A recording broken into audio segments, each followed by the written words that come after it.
Celtics currently don't have enough money to sign him under the cap to his 4-year, $128 million contract they agreed to. So Boston has to get rid of some dudes to make room. Now, look at how much Hayward is going to cost the Celtics. Not Jonas. And they still have to move more players. James Young. Celtics giving up too much for this dude? No. Let's start with why they had to give up all this, right? What? Because when they first went into this, they thought the salary cap was going to be about $2 million higher than when it actually landed. We all thought it was going to be north of 100, turned out to be 99. So what ends up happening is you do all of that, and you still have $300,000 left that you got to shave somewhere. So you basically got to trade Marcus Smart or Jay Crowder or Avery Bradley into space and not get anything back. Just one or a combo of those players? You got to trade one of those guys plus do all those things that we just showed on that graph. That's a lot of defense going on. Right. Yeah, that's a lot. So the question is, did they do too much? Maybe, but long-term, this is obviously the better play because all these guys that they're giving up long-term aren't great world beaters that you can't replace. Avery somewhere Bradley else. looked good in the postseason. He definitely did, but again, if you tell me Avery Bradley or Gordon Hayward, and Avery Bradley only got 1 year left on his deal, and Gordon Hayward, now we have him for 4 years, I'd take Gordon Hayward there. I mean, everything about Gordon Hayward is a better situation. Yes, and remember, if you give up Marcus Smart, if you give up Avery Bradley, you still just drafted two very good wing players who have a lot of defensive promise themselves. So, on the short term, they weren't going to beat the Cavs anyway. There you go. So this is about 2019. Right. This is like when LeBron is gone. Exactly. Yep. What are we going to do?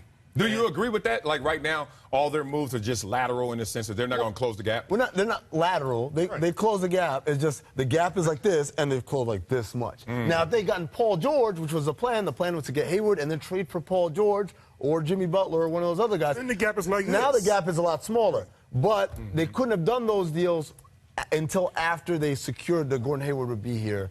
Right. So. And remember, the Cleveland did sign Jose Calderon, so the gap is not. The gap went back up a little bit. Gap went back up. That's true. So we're still seeing that Boston's going to be the #1 seed, but still lose to the Cavs in the Eastern Conference Finals. Is that what you're thinking? I would say that's a pretty accurate description. In fact, it wouldn't surprise me if they lost in 5 again. But it just won't be blowouts. Yeah, and the other thing also you got to remember, Marcel, it's the thing I always talk about that you didn't like when I talk about the Clippers. You got to be there to be able to take advantage of something bad happening to them. Maybe Kyrie gets the flu. Maybe LeBron, gets lost on the way to the arena and then decides to pick up tennis. Right? That damn kill. Yeah, so the 4th edition of the finals and the 4th edition, we're going to see the same Eastern Conference Finals. All right, let's move on and talk about Cleveland and the chaotic Cavs. As you know now, I see you, Chauncey. Our own Chauncey Billups turned down the Cavs president. What is Dylan wearing there? That's a Django. That's how we do it in the day, baby. And Mark Spears. That's how we Cleveland do it. offered Billups $2 million annually, which is half of the $4 million starting point that those guys usually earn. Amin, are you okay with that offer? The low ball offer? Hell no. Like this is how to ruin a great situation in 10 Days or Less starring Dan Gilbert, right?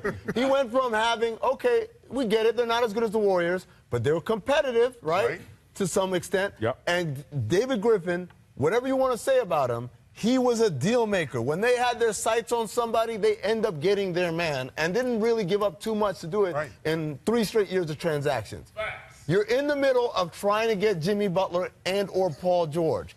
This man who is a deal maker says, by the way, why am I one of the bottom third in the league in terms of payment? Question. Right? I'm not saying I got to be the highest paid GM, but you can't get me at least the average or above average or top 10.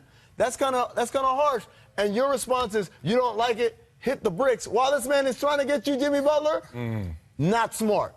But no matter. You say, I got someone else I'm going to bring in. Watch this. I'm going to get Chauncey Billups, respected by LeBron, loved by players everywhere. He's going to come in. He's going to set everything right. You lowball that man, too? What is your problem, my man? You know what? I'm not mad at Dan Gilbert for this situation. And think about it. It's custom. If we're going to give LeBron all the credit and we're going to criticize him also being the GM of that team, then guess what? That role is a shared responsibility because it's all based on the demands of LeBron James. I understand that you want to give him a fair salary, but Chauncey Billups, with no experience in the front office, I'm not giving you average or above average when I can try and get you coming off the heels of Phil Jackson overpaid. I'm underpaying the next guy. To me, this says that Dan Gilbert truly doesn't understand or appreciate what it means to form a basketball team. That's what it says to me. Sounds like LeBron has found out how to do that as well. Their loss, our gain. Well, let's see. All right, next up, let's talk about it. My boy. Oh, yeah. Things are about to get real for the Ball family. According to Deadline.com, the Balls will star in a Facebook-produced reality TV series. Family is no stranger to the cameras. Most recently, of course, the Balls appeared on WWE Monday Night Raw. I mean, must-watch TV, son. Of course, except for the fact it's on Facebook, and I don't have Facebook, so I'm gonna have to steal somebody's login to watch this. Well, that's easy. You can get Facebook like that. Come on, man. I'm not trying. I don't want those. I don't want those aunties all in my mentions, right? Yeah, it's 2017. Ain't that hard? Exactly. 2 billion people are on Facebook. It's 2017. Facebook is so 2012. Can you make it 2 billion in one? Because 2 billion people are already on the day. For the Ball family, I might. Do we have a name for the show though? Having a ball? I don't know. Oh, having a ball. Wow. You like that? Ball out. Ball out. I don't know. No, but no. This. Look. They are made for TV. LeVar is made for TV. Preach. And the Suns know their role within that ecosystem of goofing around and stuff. So we saw it on Raw. We saw it with the ESPN.com clip that we had earlier this year when they went and visited him at the house. We see it when he's grilling and talking trash while he's grilling chicken in his backyard. One thing you can say about LeVar Ball, love him or hate him, interesting, and you want to watch him. Yeah, I can't see how anyone could hate this idea or hate LeVar Ball. Look, the guy is eccentric, gregarious. He talks in slogans like it's hilarious. He dunked all over you. That didn't really happen like that. Yeah. I ain't showed a shot I made, whatever. But then you think about the family dynamic. You can't even write this as a script. This dude, man, this dude. I forget all what I got to say. Did he dance? Yeah, he hit me with that. But think about the mental dynamic. Look at the family dynamic. You got one son going to NBA, two that are going to go to UCLA. Mom is coming off of a brain tumor and surgery. And so the whole dynamic of how this is highs and lows is all there. And it's on Facebook. No borders from network TV saying, we don't want to see that. We don't want to do that. And it's accessible. You could go on anytime and log on and see this. To me, it's a genius move. The thing that I like about it is that you mentioned it. The kids actually have talent in something. Yeah. So it isn't just famous for being famous. They're actually famous because Say who you talking about, NLZ? I'm not talking about nobody.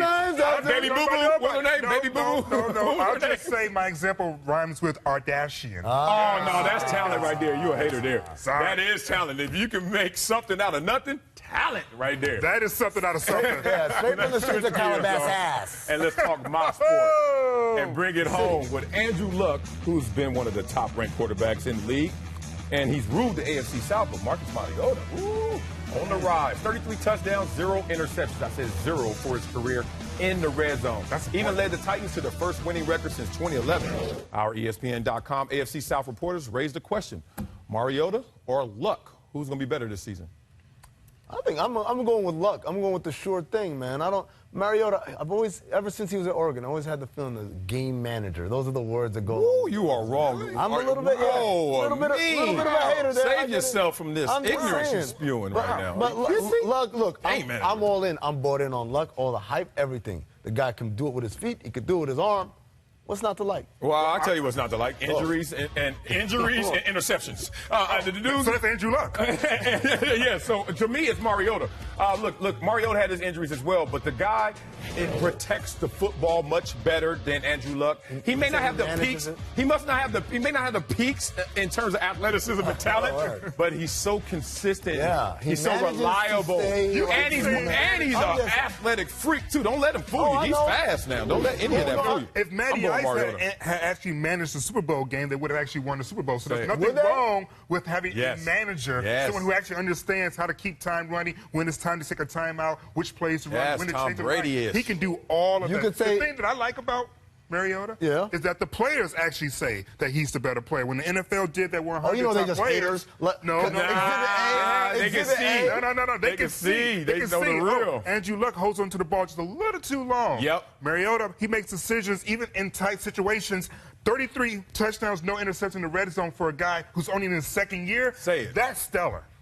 You got anything else for me? Stella Artois. Coming up after the break, Joey Chestnut set the Nathan's hot dog eating contest record. Oh, man. 72 hot dogs in 10 minutes. Career, Oh, I feel sorry for that bathroom. Ooh. Oh, What Didn't have can ketchup y'all on eat it. Sports Nation. on ESPN? Now it's time for Postal Nation, presented by Toyota. Let's get to it. Ooh, winner. Rocky fans. The Creed sequel is set to hit theaters in 2018. Rocky himself posted a little Instagram teaser showing none other than Ivan Drago. A meme. You know you're getting pumped for this. I just found out about it right now, live on national TV. Yo. Wait, is there going to be like Drago's son going to fight him? Is he going to avenge his father's death against like the son of the dude? Good point. Good point. Woo! Take my money Yeah. now. Stop saying Rocky fans. There's now Creed fans. Yeah, that's It right. has now transitioned to something else, something different, something more special. I missed that transition. Are they still good movies? Being real. Because after Rocky Creed is amazing. I didn't see Creed. Creed was Creed was amazing. It really was? Creed was Okay, amazing. respect. Trust. Respect. Shout out to my man Ryan Coogler. Is that the name? Loser. Yeah.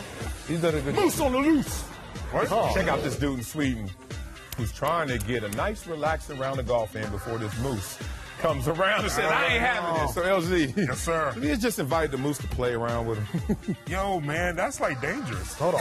When you say play around, you mean Play a round. You caught that? You caught that? I'm just saying. That's- I ain't scared of no moose. What was that, Bro, Rocky or I ain't scared of Bullwinkle? no moose. Is that Rocky or Bullwinkle? What- Rocky? I ain't Bullwinkle was scared of the, that. no, Rocky was the squirrel. Bullwinkle. You don't even know. Winning unique autographs. Wednesday at Wimbledon, Rafael Nadal signed a fan's prosthetic leg. Man of the people. Since you guys are not famous enough to ever sign anything, let me take this. Let's say, have I ever signed something weird? I mean, you signed something weird before, huh? You're a famous dude enough. Kind of not. Former exec in the league. Hey, no lie, yeah. That happened my senior year. Just a trench the coat. leg? Just a trench coat at my dorm room. Senior year of what? I had to sign something. Senior year of high school or senior year of college? Senior year of college. Okay. Yeah. Let's say high school, you doing that? I was balling. Loser. Diets. Keyshawn, listen up. Tuesday, competitive eating legend Joey Chestnut won his 9th Nathan's hot dog eating contest by downing a record-breaking 72 hot dogs. Oh, my stomach. In the process, he consumed over 20,000 calories and over 1,200 grams of fat. Dang. LZ, you impressed? Hold on. Nope. Since neither of us are competitive eaters, maybe you should. Ah, you got me back. Very much so. That sounds like a swimmer's diet right I there. just That's over don't there. understand. Y'all, I don't get it. I don't get the pleasure. none of this. It's not for me, but If you gave me pizza, I think I could eat a lot of pizza. yeah, what could you guys do there? Pizza, I think. Pizza? Yeah. I could eat probably 12 oysters in a minute or something. Oyster. And then what you gonna do Eyebrow after that? poisoning. After that moist. Everybody better run. Hide your wife. Hide your kids. Fire up. For me, Doritos. I could kill Doritos. Doritos? Winner. Oh. Honesty. At the first round Wimbledon exit, Bernard Tomic said he felt bored while playing in this match. He was beaten in straight sets and was dropped by his tennis equipment company head for those dumb comments. LZ, Yes, like sir. this kind of honesty in tennis? This your sport? When That's what you y'all do? That's what y'all are do. familiar with this dude, you would know these comments are par for the course, and you're just bored with him. That's golf. That's golf. Yeah, this is love for the court. Love for the game? I don't know. Grass for the grass? Yeah. This is just him. This guy's a loser. So Yeah, just but he admitted cost him he's a some loser. money being a loser. And loser! Oh! Me? My Clippers signed Nuggets free agent Oh, for y'all ain't right for that. 3 years, That's a $65 nice million. pick. That's a nice pick. Gallo will be in the Fine Clippers pick. starting lineup that features a backcourt of him, Austin Rivers, Patrick Beverly. I like it. Mike Fellas, Griffin, don't let DeAndre them pick Jordan. on you, man. That's a good pick. That is a great really good pickup. pickup. The dude's good. Now, the He's an part, upgrade over that three. the part where they're interested Yeah. in JaVale McGee and Tony Allen, No. Defense. What is our team? Are we a first round or second round exit? Same as last year. playoffs. See? We gotta win a game. Oh, we are making the playoffs. See y'all here tomorrow. We'll be back.